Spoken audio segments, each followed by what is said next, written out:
¿Cómo nosotros podemos ser llenos del Espíritu? Cuando nosotros recibimos a Jesucristo, el Espíritu viene a morar en nosotros. Somos llenos de su Espíritu. Pero igual, la llenura del Espíritu puede menguar o puede crecer. Sí, dependiendo de usted. Ya ahí no depende del Espíritu, depende de usted y de mí. ¿Cómo podemos ser llenos del Espíritu? Intimando con Él. ¿Alguien más? Leyendo la palabra del Señor. Vale, les voy a decir y les voy a poner una base bíblica. Es cuando usted se deja guiar por el Espíritu. Y cuando usted y yo hacemos la voluntad del Espíritu. Usted va a ser lleno. Cuando usted se deja guiar por el Espíritu y cuando hace la voluntad del Espíritu. Ejemplo, Pedro estaba delante del concilio, lo habían metido preso, lo sacan el siguiente día, lo mandan a traer y le preguntan, ¿y por qué hiciste esto? Capítulo 4 de Hechos. ¿Qué es esto? La sanidad del cojo. ¿Por qué hiciste esto? Le preguntaron. Ahí dice, no lo digo yo, ahí dice, y dice y Pedro, lleno del Espíritu, les comenzó a dar un gran sermón. No hizo milagros, les comenzó a dar un sermón, pero ¿por qué? Porque él se dejaba guiar del Espíritu y porque él hacía la voluntad del Espíritu. Amén, hermanos. Entonces no olvide eso, no olvide eso. La llenura del Espíritu viene cuando somos guiados por el Espíritu y hacemos su voluntad. Amén. Bueno, abra sus Biblias ahí en el libro de los Hechos, capítulo 22, del versículo 25 hasta el capítulo 23 y versículo 11. Es una lectura bastante extensa. Lo vamos a leer. Van a ver algunas cosas que no las vamos a repetir, porque si las comenzamos a repetir salimos a las 3. Pero nos vamos a enfocar en el versículo 11 del capítulo 23. De ahí hemos sacado el tema para esta mañana. Y el tema es: ten ánimo. ¿Cuál es el tema? Ten ánimo. ¿Cuál es el tema? Ten ánimo. Dice la palabra del Señor en el capítulo 22 y versículo 25. Y lo leemos en el nombre del Padre, del Hijo y de su Santo Espíritu, como siempre lo hemos hecho, despacito. Pero cuando le ataron con correas, Pablo dijo al centurión que estaba presente: ¿os es lícito azotar a un ciudadano romano sin haber sido condenado? Cuando el centurión oyó esto, fue y dio aviso al tribuno diciendo: ¿qué vas a hacer? Porque este hombre es ciudadano romano. Vino el tribuno y le dijo: dime, ¿eres tú ciudadano romano? Él dijo: sí. Respondió el tribuno: yo con una gran suma adquirí esta ciudadanía. Entonces Pablo dijo: pero yo lo soy de nacimiento. Versículo 29. Así que luego que se apartaron de él los que le iban a dar tormento, aún el tribuno, al saber que era ciudadano romano, también tuvo temor por haberle atado. 30. Al día siguiente, queriendo saber de cierto la causa por la cual le acusaban los judíos, le soltó de las cadenas y mandó venir a los principales sacerdotes y a todo el concilio, y sacando a Pablo le presentó ante ellos. Capítulo 23. Entonces Pablo, mirando fijamente al concilio, dijo: varones hermanos, yo con toda buena conciencia he vivido delante de Dios hasta el día de hoy. El sumo sacerdote Ananías ordenó entonces a los que estaban junto a él que lo golpeasen en la boca. Entonces Pablo le dijo: Dios te golpeará a ti, pared blanqueada. ¿Estás tú sentado para juzgarme conforme a la ley? Y quebrantando la ley, ¿me mandas a golpear? Los que estaban presentes dijeron: al sumo sacerdote de Dios injurias. ¿Injurias? Fue una pregunta. Pablo dijo: no sabía, hermanos, que él era sumo sacerdote. Oiga, que Pablo se podía de memoria la palabra. Pues escrito está: no maldecirás a un príncipe de tu pueblo. Entonces Pablo, notando que una parte era de saduceos y otra de fariseos, alzó la voz en el concilio: varones hermanos, yo soy fariseo, hijo de fariseos. Acerca de la esperanza y de la resurrección de los muertos se me juzga. Cuando dijo esto, se produjo disensión entre los fariseos y los saduceos, y la asamblea se dividió.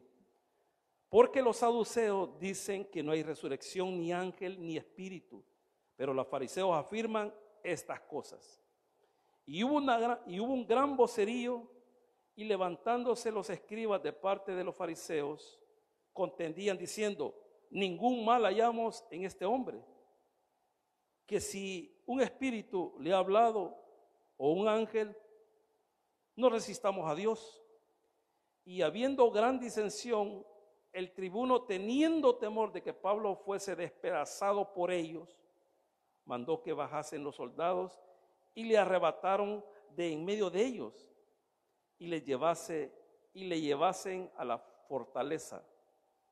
A la noche siguiente se le presentó el Señor y le dijo: ten ánimo, Pablo, pues como has testificado de mí en Jerusalén, así es necesario que testifiques también en Roma. Padre nuestro que estás en el cielo, te damos gracias por tu palabra. Bendícela, Señor. Ayúdame para que yo pueda exponer tu palabra de una manera clara y de una manera sencilla, porque todo lo pedimos en el nombre poderoso de Jesús. Amén y amén. Pueden sentarse, hermano. ¿Se recuerda usted, hermanos, que allá en el capítulo 19, cuando Pablo se está despidiendo de los ancianos de Éfeso, él les dice a los ancianos de que el Espíritu por todas las ciudades le está diciendo de que él va a tener prisiones y tribulaciones? ¿Se recuerda de eso?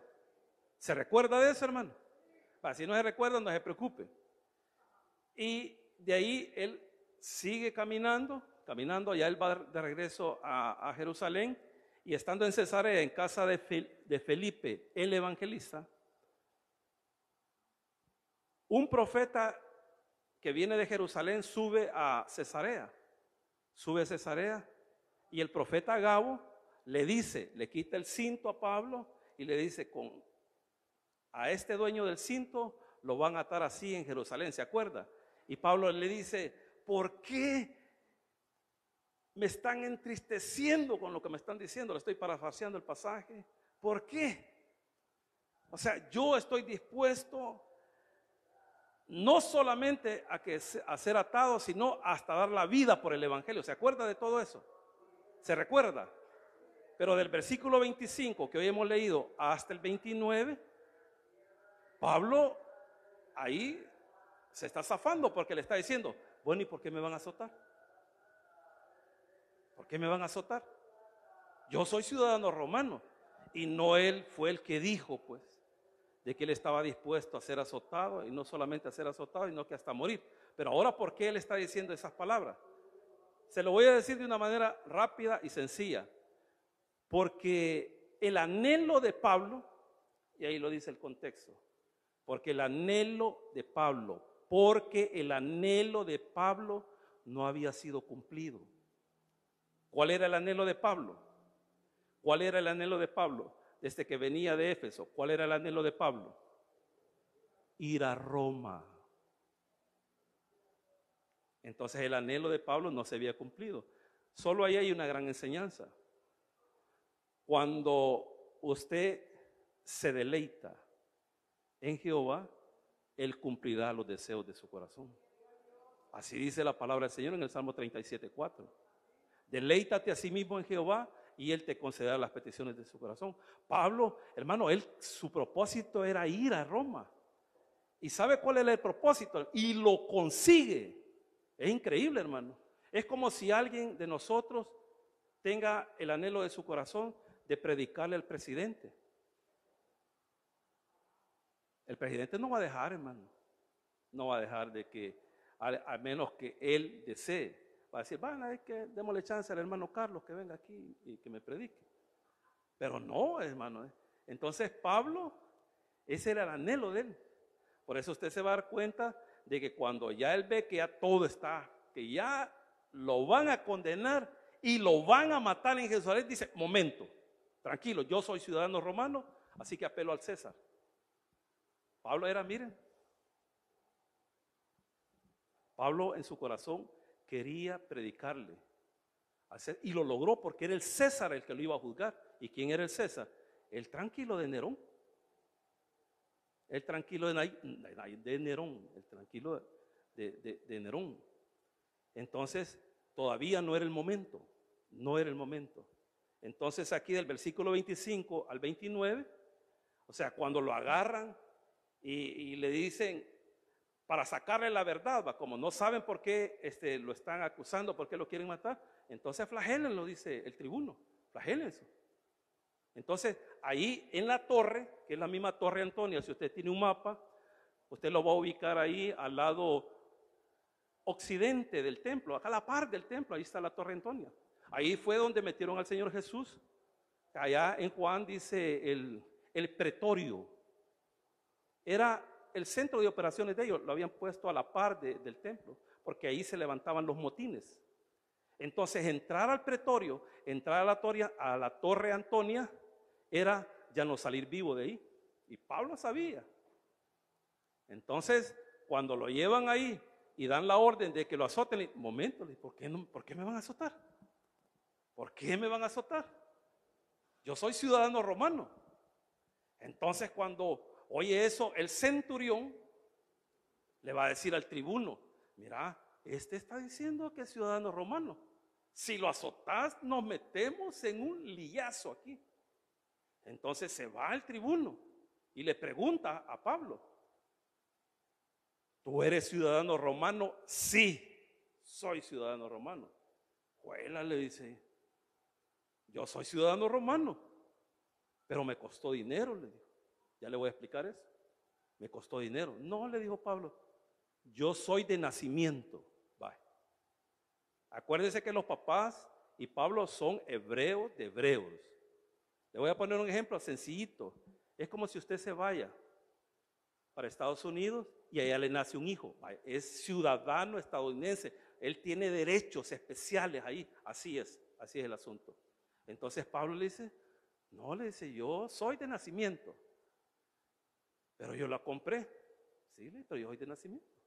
Entonces cuando oye eso el tribuno, o sea, él le da temor y le voy a decir por qué.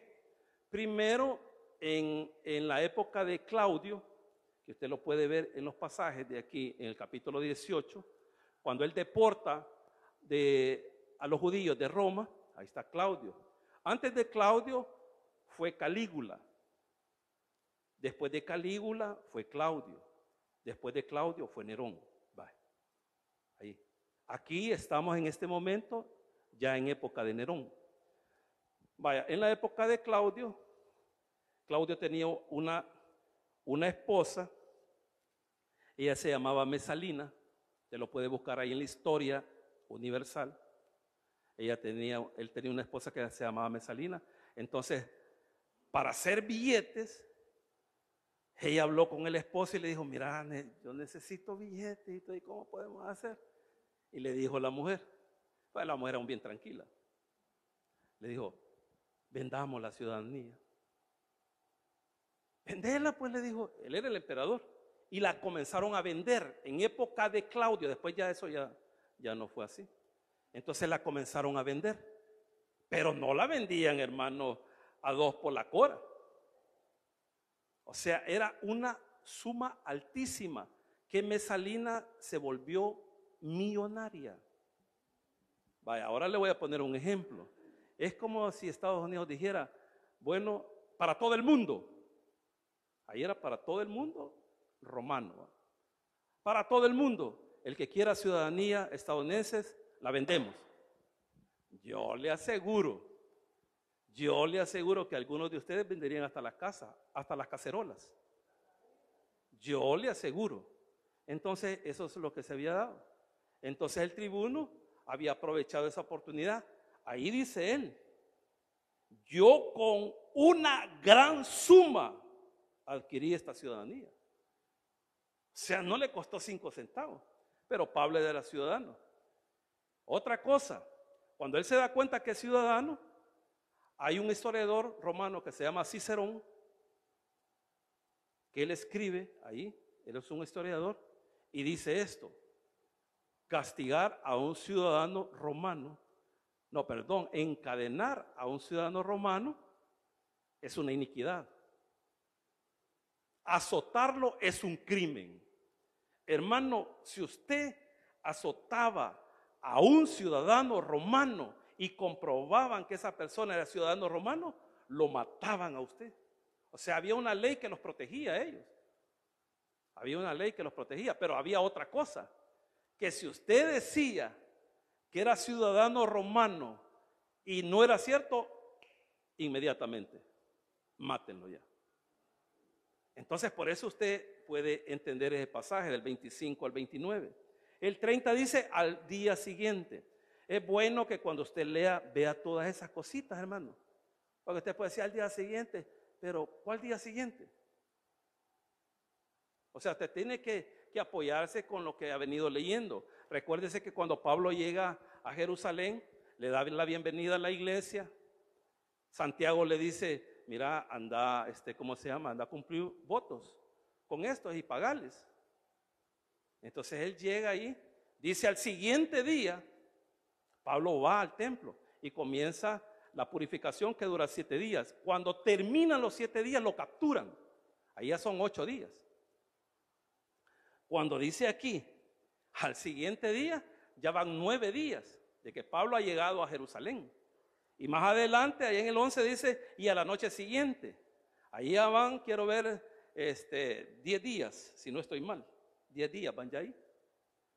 Pero lo que les quiero decir, de que esto nos da una mejor idea de lo que está pasando y cuándo está pasando y en qué momento está pasando.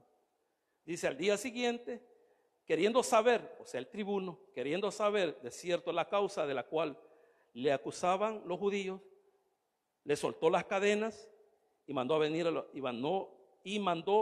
a los principales sacerdotes y a todo el concilio, y sacando a Pablo, le presentó ante ellos. Fíjense que es bien interesante, hermano, porque estamos hablando del concilio judío. Solamente el sumo sacerdote podía autorizar que se hiciese una reunión.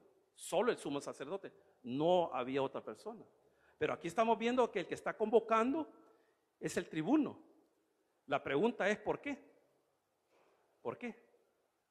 Bueno, hay 2 posiciones. Una es que ellos aceptaron que el tribuno los convocara porque ellos estaban interesados en despachar a Pablo ya. Esa es una posición. Y la otra posición es que nadie lo sabe. Hasta ahorita nadie ha podido decir exactamente por qué los judíos permitieron, más que todo el sumo sacerdote, porque ya va a aparecer el sumo sacerdote. Entonces, esas son las 2 posturas que hay del por qué él pudo haber convocado. Dice el capítulo 23. Entonces Pablo, mirando fijamente al concilio, dijo: varones hermanos, yo con toda buena conciencia he vivido delante de Dios hasta el día de hoy. Pablo les está diciendo, desde que conocí al Dios verdadero, o sea, al Cristo resucitado, mi conciencia está tranquilita. Yo he tratado la manera de vivir correctamente. Eso le está diciendo. Oiga eso, hermano, ¿qué va a ofender eso? ¿No? Pero vea la reacción del sumo sacerdote. Dice ahí, El sumo sacerdote Ananías ordenó entonces a los que estaban junto a él que lo golpeasen en la boca. Si usted se va al capítulo 4 del libro de los Hechos, ahí todavía están como sumo sacerdote Anás y Caifás. Aquí ya no es Anás y Caifás, ya se murieron. Aquí ya se murieron. Aquí ya pasaron años. Allá en el capítulo 4 menciona a Anás y Caifás, los cuales también participaron y planificaron el sacrificio de Cristo. Aquí ya es otro personaje. Este Ananías era malo, pero malísimo. Era una persona mala que aparentaba ser bueno. Ya vamos a ver ahí. Entonces, hermano, aún los propios judíos no lo querían. Y acuérdense que ahí los sumos sacerdotes los pone el imperio. No es por sucesión, como había dicho el Señor allá en Éxodo, que primero fue Aarón, después el hijo de Aarón, y de ahí el nieto, el bisnieto, y así era del linaje de Aarón. Aquí estos ya no son del linaje de Aarón, ya no son del linaje, porque el imperio los pone. Pero lo que les quiero decir aquí, de que le pegó en la boca, mandó, peguen en la boca. Y vea esto, hermano, en el 13. Entonces Pablo dijo, oiga, Dios te golpeará a ti, pared blanqueada. Esa pared blanqueada, ahí rapidito, es hipócrita. Allá en el capítulo 23, el Señor, dándoles una sacudida tremenda a los fariseos, le llamó, ¿cómo le llamó? Sepulcro blanqueado. Fíjese cómo. Usted puede ir, hermano, al cementerio a darle una chaineadita a la tumba de cualquier familiar, ya sea papá, mamá, hijo, abuela, lo que sea. Usted le da una chaineadita bonita, iba. Pero adentro de esa tumba, ¿qué hay? Huesos que apestan. Entonces eso le está diciendo. Porque Ananías andaba bien chaineadito, pero era malo. Era malo. Pero ¿qué le está diciendo Pablo? Dios te golpea a ti, pared blanqueada. Hermano, oiga lo que le voy a decir. Todo lo que usted siembre lo va a cosechar. No olvide eso, hermano. Todo lo que usted siembre lo va a cosechar. Si cosecha bondad, va a recibir bondad. Si cosecha odio, va a recibir odio. Si cosecha amor, va a recibir amor. Todo lo que cosechemos, lo vamos a cegar. Perdón, todo lo que sembremos, lo vamos a cegar. ¿Sabe cómo murió él? Le dio un golpe a Pablo. Ni él. ¡Puf! ¿Sabe cómo murió él? Lo mataron a golpes. Cuando se dio la revuelta del 66, cuando acorralaron ¿cómo se llama? Al Imperio Romano, porque aquí ya casi se está acercando al año 70. Como les caía mal a los judíos, al primero que agarraron fue al sumo sacerdote. Y lo mataron a golpes hasta que lo mataron. Así murió. Así que todo lo que usted y yo sembremos, eso vamos a cosechar. Piénselo, hermano. Piénselo. Usted cosecha desprecios, usted siembra desprecios, usted va a cosechar desprecios. No lo olvide, hermano. Esa es una ley divina. Y dice, entonces Pablo le dijo, Dios te golpeará a ti, pared blanqueada. Y oiga esto, ¿estás tú sentado para juzgarme conforme a la ley? Y quebrantando la ley, me mandas a golpear. Vaya, hermano. De esto tenemos que sacar una enseñanza. Él había sido puesto por el Imperio Romano para cumplir la ley, no para quebrantarla. ¿Oyó bien? Él había sido puesto para cumplir la ley y no quebrantarla. Y eso es lo que tienen que hacer todos los gobernantes del mundo. Eso es lo que tienen que hacer todos los gobernantes del mundo. Los ponen ahí para que ellos puedan hacer cumplir la ley. Para eso han sido puestos ellos. No para incumplirla. Amén, hermanos. Amén, hermanos. Así es, hermano. Y usted sabe que aquí en el país ya se están incumpliendo muchas leyes. Ya las pasaron encima, hermano. Hermano, Dios va a actuar. Yo no estoy diciendo de que muchas cosas que están haciendo nuestros gobernantes no están buenas. Yo estoy a favor de muchas, pero ya se le pasó la mano. Ya se le pasó la mano. Y aquí el que lo puso lo va a detener. Oiga lo que le estoy diciendo, yo no soy profeta. Pero hermano, lo que usted siembra va a cosechar. Aquí a nuestros gobernantes ya se les pasó la mano. Ya se les pasó la mano. Entonces Dios va a poner un alto. Oiga lo que le estoy diciendo. Porque usted no puede estar sobre la ley. No puede estar sobre la ley. O sea, todos tenemos derecho, hermano. Yo tengo derecho a expresarme. Yo tengo derecho a expresarme. Y usted puede decir, pero usted es pastor. ¿Y cuál es el problema? Si yo soy pastor, pero soy ciudadano salvadoreño y tengo derecho a expresarme. Y puedo opinar lo que me parece y lo que no me parece. Y si a usted no le gusta, no hay problema. Usted tiene sus derechos también para expresarse. No hay problema. Pero yo tengo derecho. Yo tengo derecho. Y puedo alzar la voz. Y puedo decir que hay muchas cosas que se están haciendo bien, pero hay otras cosas que se están haciendo mal. Están pasando sobre la ley. Y eso no es bueno. Ahí hay una historia bíblica y secular de Nabucodonosor. El Señor lo levantó a Nabucodonosor para disciplinar a su pueblo. Él iba a ser el instrumento que Dios iba a utilizar para disciplinar a su pueblo. Y lo hizo.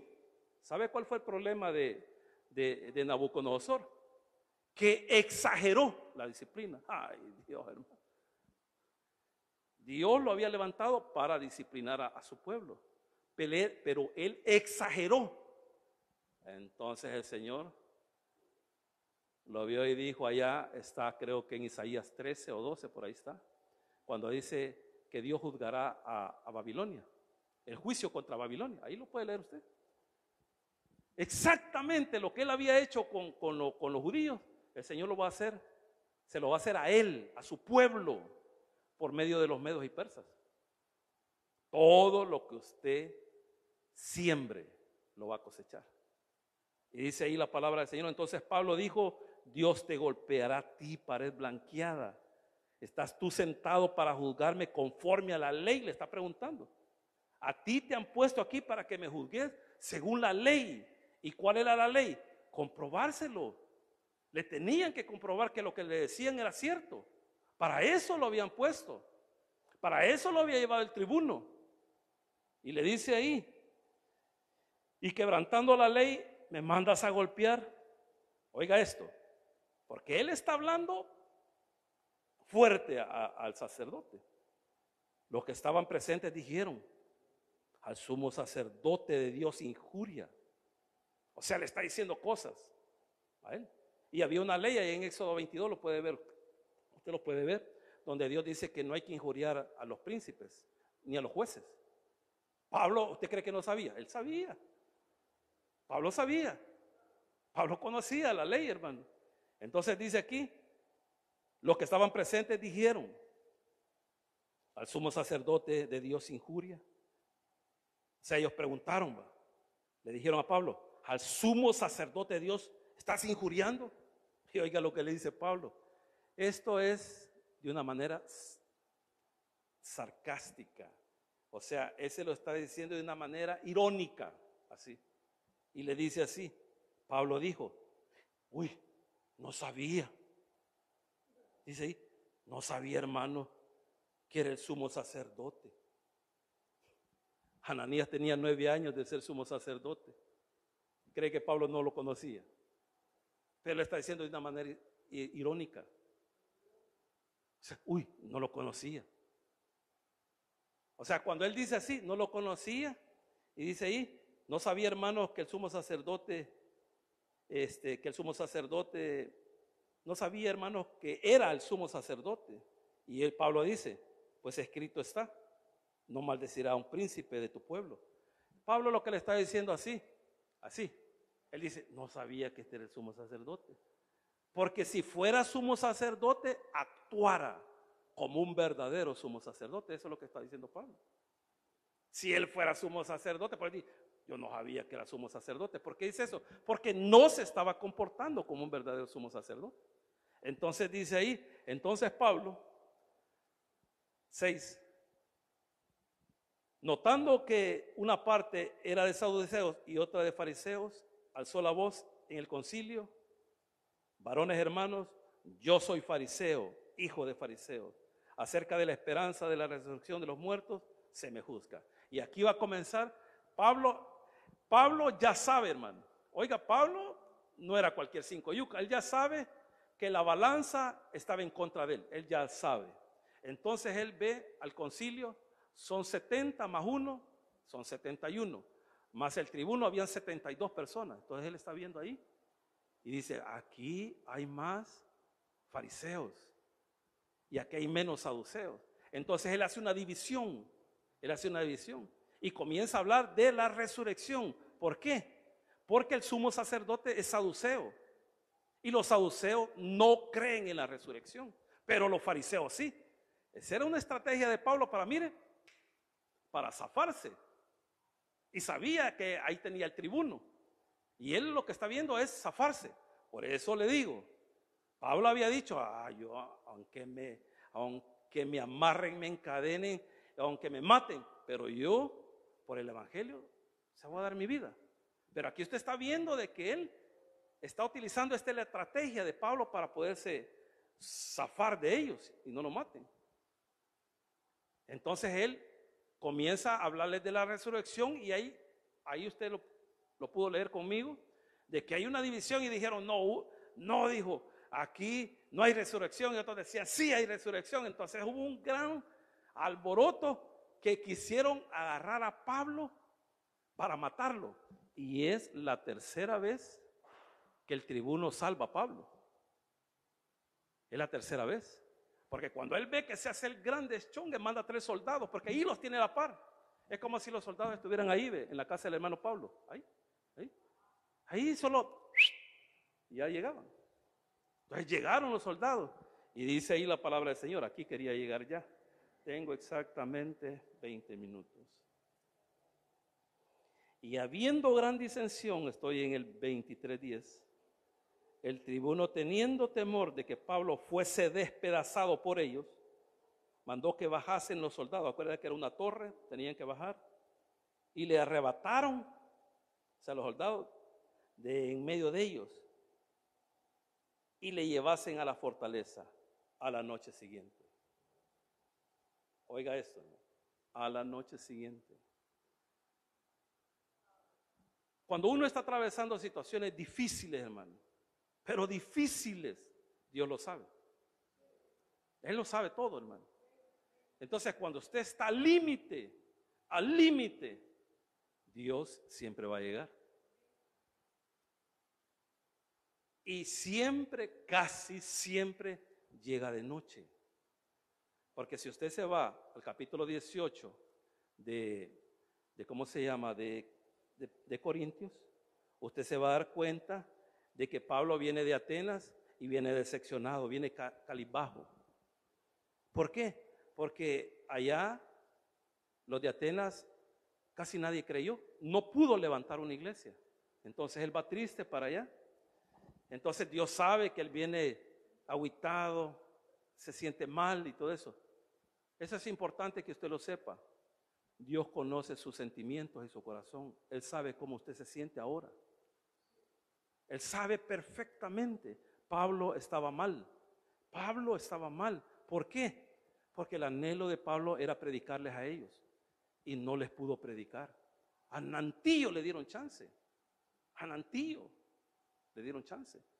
Entonces él está triste, él está decepcionado, es de noche, y a saber cuántas cosas se le venían en la mente a Pablo, pero llega el Señor.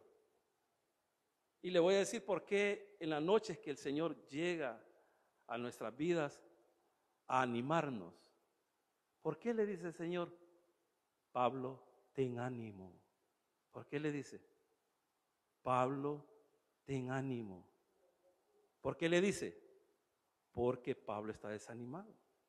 Como pueda estar usted en esta mañana, o como tenga tiempo usted de estar desanimado, pero el Señor le dice en esta mañana, ten ánimo, ten ánimo. ¿Por qué?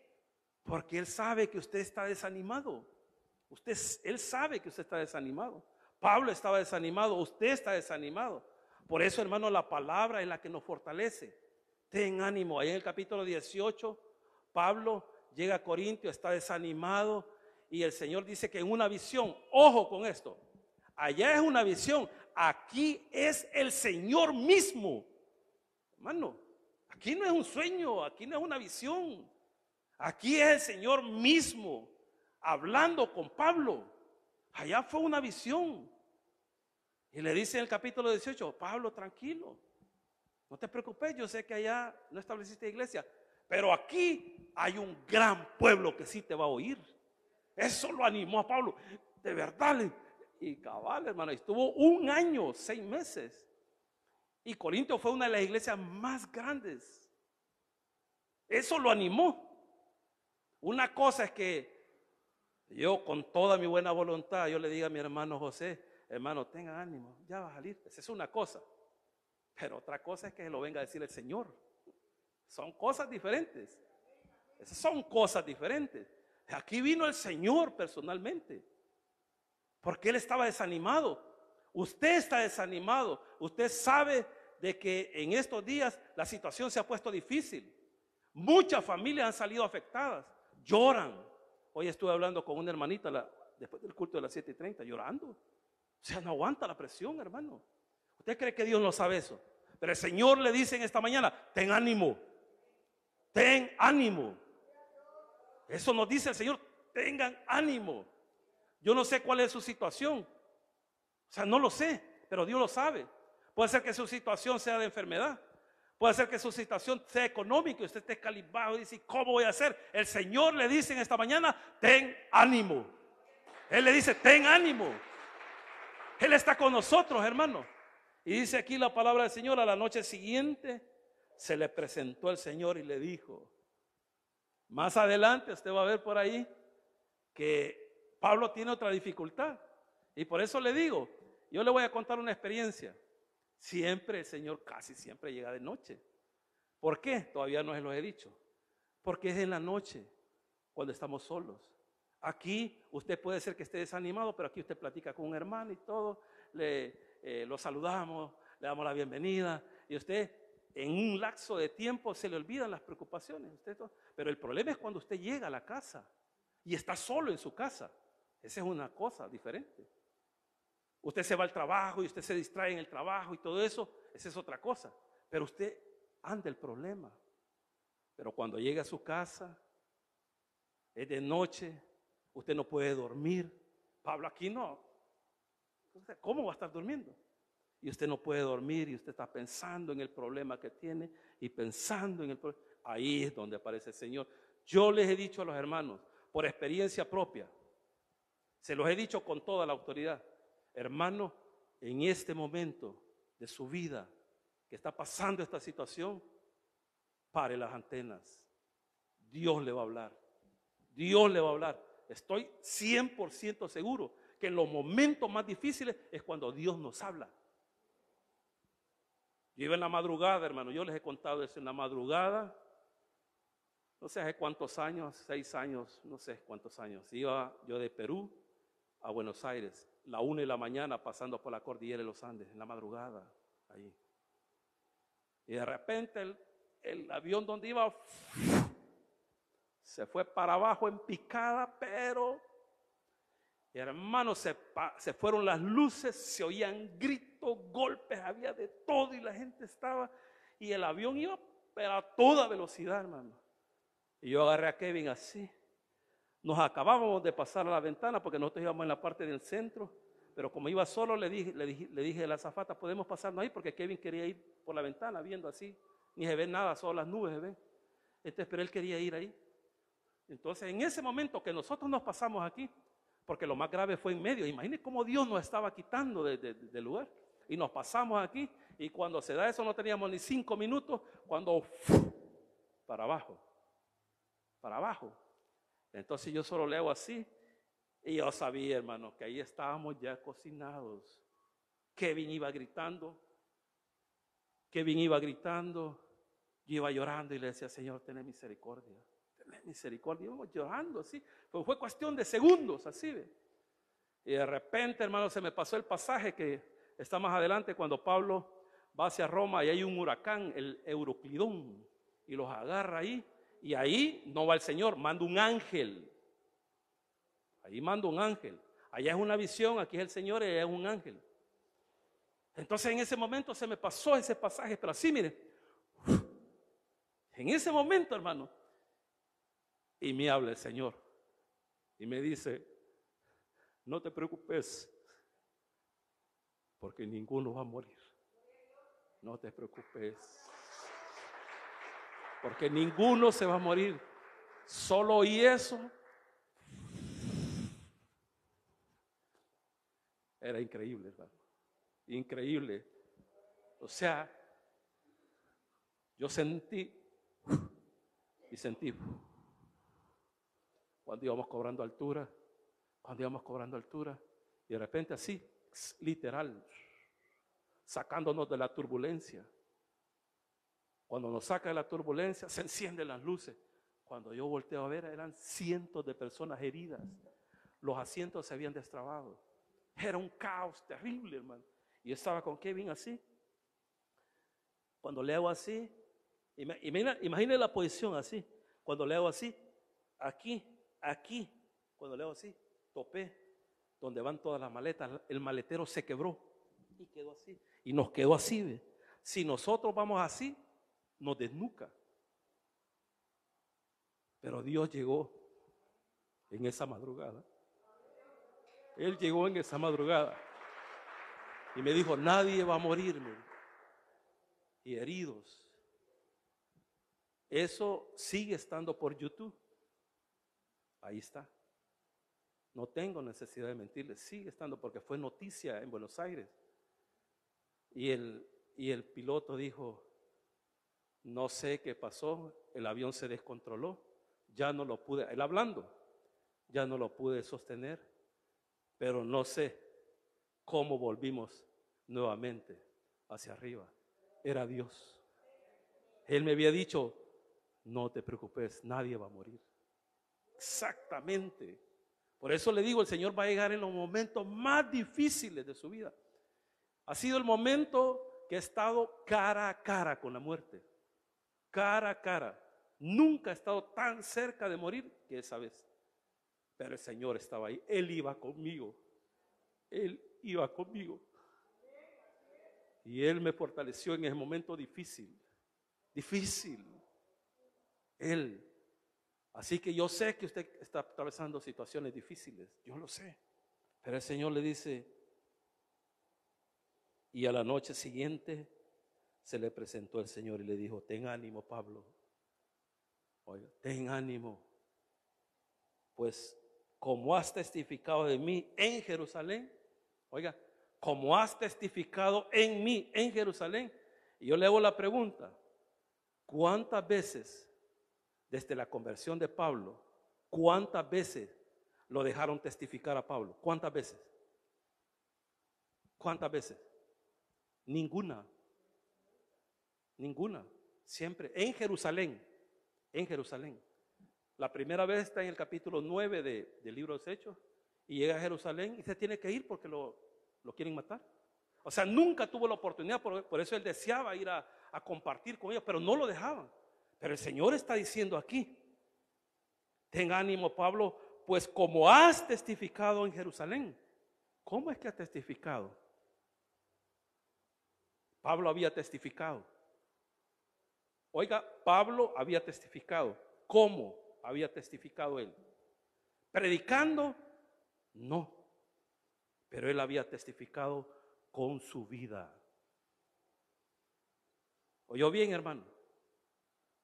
Él había testificado con su vida. El mejor testimonio de nosotros es nuestra conducta.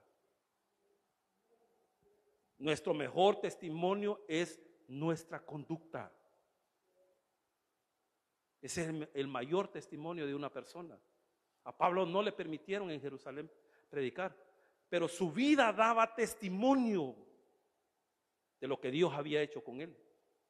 Y dice, a la noche siguiente se le presentó el Señor y le dijo: ten ánimo, Pablo, pues como has testificado en mí en Jerusalén, así es necesario que testifiques también en Roma. Así. Así que no se preocupe, hermano. No se preocupe. Tenga ánimo. Yo sé que usted ha testificado del Señor en las calles, con su comportamiento. Yo sé que hay muchos que lo han hecho. Y a los que no lo han hecho, yo los animo a que lo puedan hacer. Pero Dios conoce su corazón. Él sabe el trabajo que usted está realizando. Él lo sabe. Él lo sabe muy bien, hermano. Así que le dice: ten ánimo, porque te hace falta todavía compartir de mí. A Pablo dice: te hace falta compartir de mí en Roma. Y fue a compartir, fue a España. Así que no se preocupe, hermanos. No se preocupe por lo que está pasando, porque el Señor en esta mañana nos dice: ten ánimo, porque yo estoy contigo. Démosle un fuerte aplauso al Señor. Oramos. Señor, te damos gracias por tu amor y tu misericordia. Gracias, papito lindo, por tu palabra. Gracias, Señor, por esa palabra, Señor, que tú has enviado a mi vida y que tú has enviado a tu pueblo. Gracias, papito lindo, por la vida de mi hermano Víctor, que yo sé que nos está viendo a través de las redes sociales. Hermano Víctor, el Señor le dice: ten ánimo, ten ánimo. El Señor está con usted, hermano Víctor. Está con mi hermano José. Están con todas las personas que están siendo afectadas por leyes injustas. No es que todas las leyes han sido injustas, pero hay algunas que sí. Pero el Señor les dice en esta mañana: tengan ánimo. Usted que me ve a través de las redes sociales, tenga ánimo. El Señor está con usted. El Señor actuará. Él es el juez del universo. El juez que lleva todo en orden y que todo lo hace justamente. Así que en esta actitud de oración, para los amigos que nos están viendo a través de las redes sociales, quizás usted está atravesando una situación difícil, pero hoy el Señor le ha hablado a su corazón. Y si el Señor le ha hablado a su corazón, lo menos que usted puede hacer es entregarle su vida a Él. Así que yo lo animo en esta mañana a que le pueda entregar su vida a Jesús, al Hijo de Dios, el único que lo puede fortalecer. Y no solamente es el único que lo puede fortalecer, sino que es el único que le puede dar el perdón de pecado y la vida eterna. Así que yo lo animo para que usted lo pueda recibir como su Señor y Salvador. Repita conmigo: Señor Jesús, yo te recibo hoy como mi único y suficiente Salvador personal. Creo que eres Dios, que moriste por mí en la cruz del Calvario. Perdona todos mis pecados. Me arrepiento. Salva mi alma hoy, para que cuando yo muera pueda estar contigo. Porque te lo pido en el nombre de Jesús, tu Hijo amado. Amén y amén. Démosle un fuerte aplauso al Señor.